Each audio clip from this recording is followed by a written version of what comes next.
الدين لنا والحق لنا والعدل لنا والكل لنا الدين لنا والحق لنا والعدل لنا والكل لنا أضحى الإسلام لنا. Kita tunggu bersama peringatan Isra dan Miraj Kanjeng Nabi Muhammad SAW yang pada malam hari ini akan disampaikan oleh Al-Mukarram Bapak Kiai Syarif Rahmat SQ RAMA bersama musik religi personil Soneta Group. Selanjutnya kepada guru kita dipersilakan untuk menyampaikan tausiahnya. Assalamualaikum warahmatullahi wabarakatuh.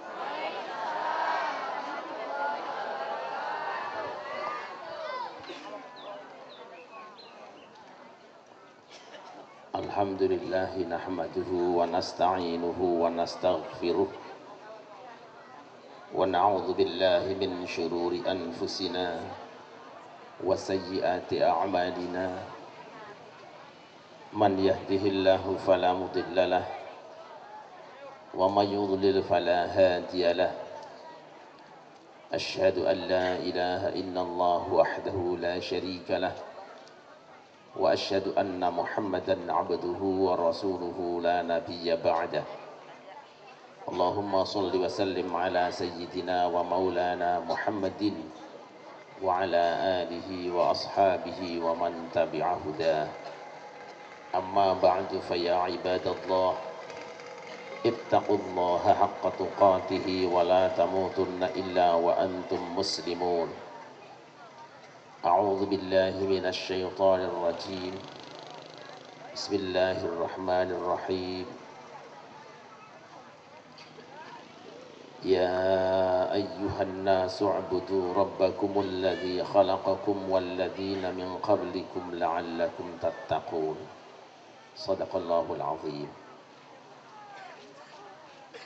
Al-Mukarramun, para alim ulama, para sesepuh dan tokoh masyarakat, hamba-hamba Allah yang dimuliakan, wabil khusus saudaraku Bapak Kiai Haji Rafiuddin serta keluarga, hamba-hamba Allah yang dimuliakan. Alhamdulillah, dengan izin Allah pada malam hari ini kita semua dipertemukan dalam sebuah riungan dalam rangka memperingati Isra dan Mi'raj baginda Nabi besar Muhammad sallallahu alaihi wasallam, dengan satu harapan moga-moga apapun yang kita lakukan semenjak dari kediaman masing-masing sampai dan selama di tempat ini hingga kembali nanti diterima sebagai ibadah di hadapan Allah Subhanahu wa taala.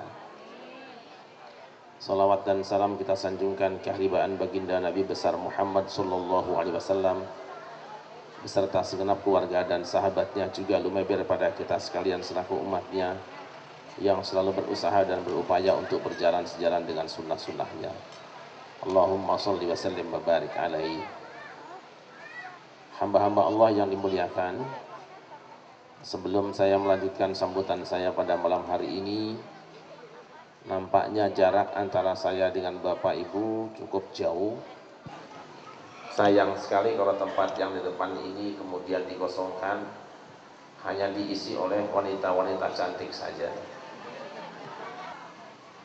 Alangkah baiknya jika ibu-ibu yang ada di masjid untuk keluar dulu, sehingga lebih dekat dan tidak tertidur di ruangan masjid yang memang tidak disediakan untuk tidur.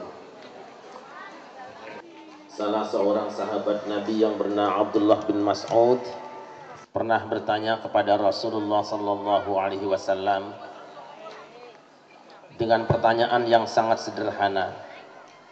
Ayyul amali ahabbu ilallah? Wahai Rasulullah, amal perbuatan apa yang paling dicintai oleh Allah? Pertanyaan ini tidak lazim disampaikan oleh para jamaah di tengah majelis taklim, karena biasanya kalau orang yang datang kepada seorang kiai akan bertanya tentang doa atau wirid atau jurus apa yang ampuh untuk kepentingan dirinya. Jika bertanya adalah seorang janda, maka dia akan bertanya, Abi, kira-kira wirid apa yang paling ampuh yang kalau saya amalkan, saya tidak lama kemudian akan kawin dengan seorang pemuda atau seorang pengusaha kaya. Jika yang bertanya adalah seorang pengusaha, maka dia akan bertanya, wirid apa yang paling ampuh yang kalau saya amalkan, bisnis saya akan menjadi sukses. Kalau yang bertanya adalah seorang calon wali kota, maka dia akan bertanya, Kiai, wiridan apa yang paling mujarab yang kalau saya amalkan saya terpilih menjadi pemimpin. Pertanyaan-pertanyaan ini tidak salah disampaikan kepada siapapun juga. Karena mana ada seorang janda yang tidak ingin menikah, jangankan janda, perawan juga butuh dengan menikah. Mana ada seorang pengusaha yang tidak ingin sukses, mana ada seorang calon pemimpin yang tidak ingin jadi. Tapi pertanyaan ini tidak disampaikan oleh sahabat Abdullah bin Mas'ud kepada Rasulullah. Karena apa? Untuk apa kita menjadi pengusaha yang sukses yang kemudian mendapat siksa Allah? Apa artinya kita menikah berumah tangga tapi kemudian rumah tangganya bagaikan di neraka? Apa artinya kita kemudian menjadi seorang pejabat yang terhormat di dunia ini sedangkan di akhirat nanti disiksa di api neraka? Maka yang ditanyakan oleh sahabat ini adalah ayyul amali ahabbu ilallah. Amal perbuatan apa yang paling dicintai Allah? Perkara dagangan saya laris itu nomor sekian yang penting Allah cinta. Perkara saya kawin itu nomor sekian yang penting Allah suka. Perkara saya menjadi orang besar itu penting juga, tapi yang lebih penting adalah ridho Allah Subhanahu wa taala. Kemudian Rasul menjawab, saudaraku, amal perbuatan yang paling dicintai oleh Allah yang pertama adalah as-salatu ala waqtiha, salat tepat pada waktunya. Untuk sahabat Rasulullah tentang salat ini tidak ada masalah. Sekali diperintahkan oleh Rasulullah, selamanya mereka tidak pernah meninggalkan, bahkan berjamaah dengan Rasulullah.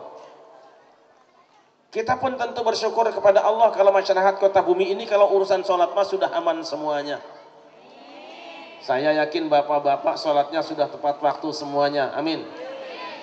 Subuh tepat jam 6:30, amin. Asar tepat 5:30, amin.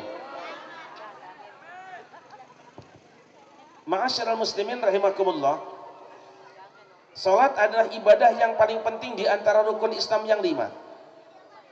Oleh karena itu ketika Rasulullah SAW mendapatkan perintah untuk mewajibkan zakat kepada umatnya, tidak pergi kemana-mana.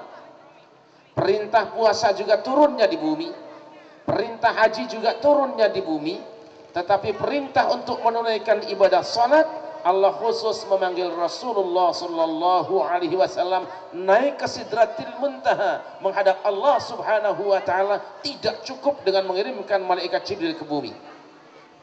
Artinya apa? Artinya ibadah sholat merupakan ibadah yang paling penting. Itu sebabnya para ulama berbeda pendapat tentang hukum orang yang meninggalkan puasa, tentang orang yang meninggalkan haji, tentang orang yang meninggalkan zakat. Tetapi para ulama lebih keras tentang menetapkan hukum orang yang tidak sholat. Bahkan sampai ada sebahagian ulama yang mengatakan kalau orang yang meninggalkan sholat itu dihukum kafir, keluar dari agama Islam, saking pentingnya sholat. Ma'asyiral muslimin rahimakumullah, kenapa sahabat Nabi tadi menanyakan tentang amal yang paling dicintai oleh Allah? Karena sahabat Nabi adalah manusia yang sudah mantap tauhidnya, yakin bahwa Allah Subhanahu wa taala yang menciptakannya, yakin bahwa Allah yang menghidupkannya, yakin bahwa Allah yang memberinya rizki, yakin bahwa Allah yang akan mematikannya, dan hanya yakin bahwa Allah yang memberikan pertolongan dalam problem hidupnya. Apa artinya dicintai oleh seorang kekasih kalau kekasihnya sudah tua, hilang cintanya? Kalau dicintai oleh seorang pejabat sementara dia berkuasa, cinta dengan kita, hilang jabatan, hilang kesempatan mencintai kita. Tapi kalau dicintai oleh Allah Subhanahu wa taala, akan abadi dalam hati kita kecintaan kepada Allah, akan abadi kebahagiaan dalam diri kita, karena yang kita cintai adalah zat yang memang paling layak untuk dicintai. Oleh karena itu mari malam hari ini mantapkan iman kita kepada Allah Subhanahu wa taala. Sebab tidak ada satu ibadah pun kecuali syaratnya iman kepada Allah. Lihat di dalam Al-Qur'an, Ketika Allah Subhanahu wa taala perintahkan kita semua untuk berpuasa yang sebentar lagi akan kita masuki bulannya, Allah mulai dengan ya ayyuhalladzina amanu, wahai orang-orang yang beriman. Semua ibadah boleh dan baru diterima dilakukan asal dasarnya adalah iman. Apa makna iman? Yakin bahwa Allah adalah Tuhan kita dan Nabi Muhammad adalah Rasul kita. Itu inti iman bagi umat Muhammad.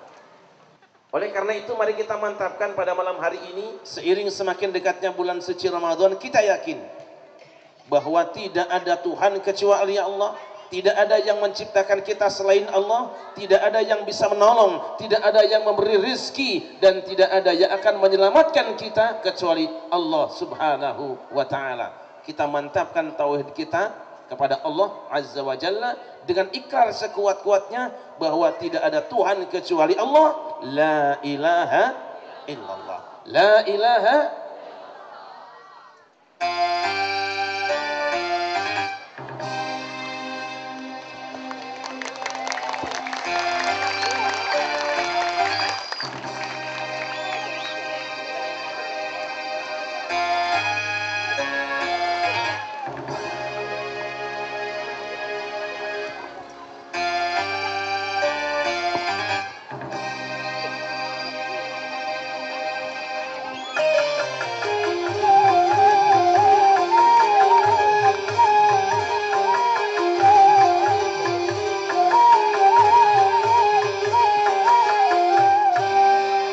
Katakan Tuhan itu satu, Tuhan tempat menyembah dan tempat meminta. Katakan Tuhan itu satu, Tuhan tidak beranak dan tak diperanakan. La ilaha illallah. Tiada Tuhan selain Allah. La ilaha illallah. Tiada Tuhan selain Allah.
Tiada satu pun yang menyerupainya. Katakan Tuhan itu satu, Tuhan tempat menyembah dan tempat meminta. Katakan Tuhan itu satu, Tuhan tidak beranak dan tak dipidanakan. La ilaha illallah, tiada Tuhan selain Allah. la ilaha illallah. Tiada Tuhan selain Allah.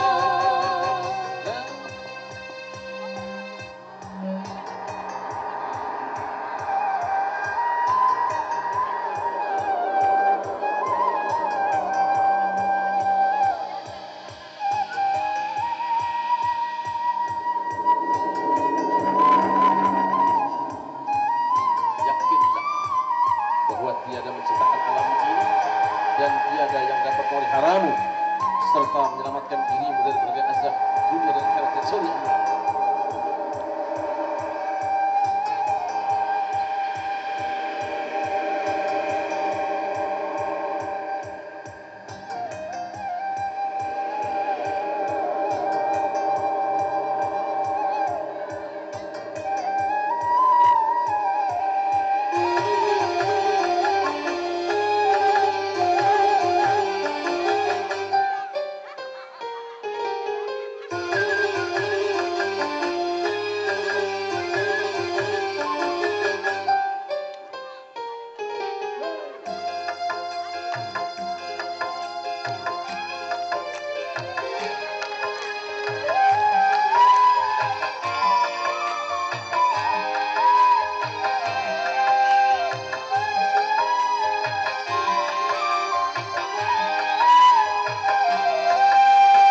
Mengapa engkau Tuhankan manusia?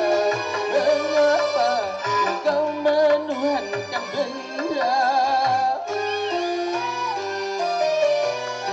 Janganlah engkau menduakan dia. Janganlah engkau menyekutukannya. Alam dan isinya, semua ciptaannya, tiada satu pun yang menyerupainya. Katakan Tuhan itu satu, Tuhan tempat menyembah dan tempat meminta. Katakan Tuhan itu satu, Tuhan tidak berada dan tak diberakan. La ilaha illallah, Tiada Tuhan selain Allah. la ilaha illallah, Tiada Tuhan selain Allah. la ilaha illallah, Tiada Tuhan selain Allah. la ilaha illallah. Tiada Tuhan selain Allah.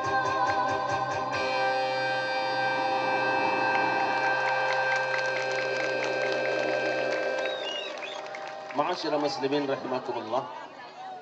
Apa sih tujuan Allah Subhanahu wa taala memerintahkan kita supaya beribadah?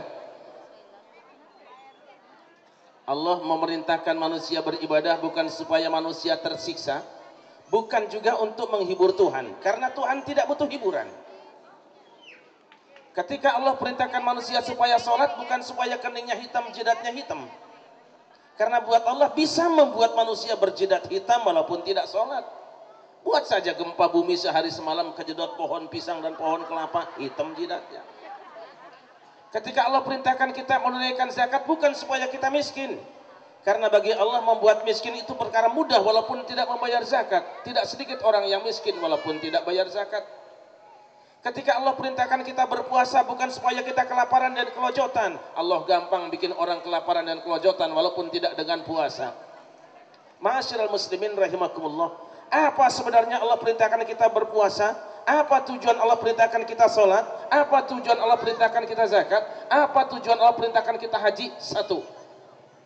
Seluruh pengabdian yang Allah perintahkan pada hambanya hanya satu tujuannya. Allah perintahkan kita berpuasa Ya ayyuhalladzina amanu kutiba alaikumus siyamu kama kutiba alal ladzina min qablikum la'allakum tattaqun. Wahai orang-orang yang beriman, diperintahkan pada kamu semuanya berpuasa sebagaimana diperintahkan pada orang-orang sebelum kamu supaya kamu bertakwa. Allah perintahkan orang beriman supaya membayar zakat dan sholat. Lihat di dalam Al-Quran. Zalikal kitabu la raiba fihi hudan lil muttaqin alladzina yu'minuna bil ghaibi wa yuqimuna as-salata wa mimma razaqnahum yunfiqun. Lihat ayat tadi menyebutkan alladzina yu'minuna bil ghaibi wa yuqimuna as-salata wa mimma razaqnahum yunfiqun. Mereka yang beriman dengan yang gaib, mendirikan salat dan menginfakkan sebagian rezeki yang Allah berikan pada mereka. Tujuannya apa? Lil muttaqin, yaitu agar supaya mereka menjadi orang yang bertakwa. Jadi namanya orang bertakwa itu orang yang beriman, orang yang salat, orang yang zakat, orang yang puasa, orang haji. Itu artinya salat, puasa, zakat dan haji ditujukan agar supaya manusia mencapai ketakwaan. Karena apa? Takwa adalah pangkat yang paling tinggi di hadapan Allah. Allah mengatakan dalam Al-Quran, Ya ayyuhan nasu inna khalaqnakum min dzakarin wa untha wa ja'alnakum syu'uban wa qabaila lita'arafu inna akramakum 'indallahi